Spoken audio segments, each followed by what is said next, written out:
Shoutout guys, may napanood akong content creator, content niya about sa wildfires na nangyari sa Los Angeles, California. Hindi ako makapaniwala. Kaya ang ginawa ko, nag-research din ako sa akin. Tapos tama nga. Kaya disclaimer ko, ano yung mapanood yung video dito, hindi yan sa akin. Pero bagong lahat, basahin ko muna. Ito guys, ayan, basahin ko. Galatians 6:7 says, "Do not be deceived. God is not mocked. For whatever one sows, that will he also reap." So, huwag nating kukutyain ang Panginoon. Kasi buhay Panginoong Diyos yan. Siya ang buhay.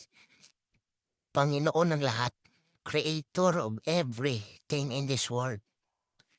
Lahat nandito sa mundong to, nilikha niya.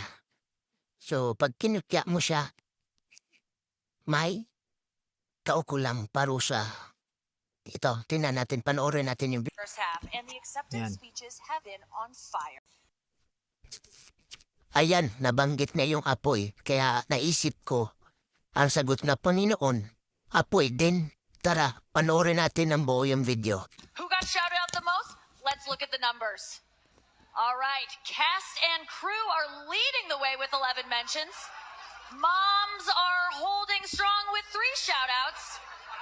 God, creator of the universe, 0 mentions.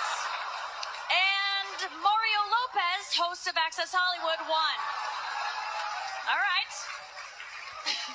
No surprise in this godless town.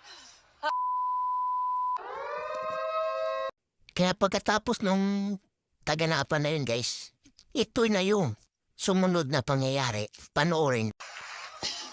No surprise in this godless town.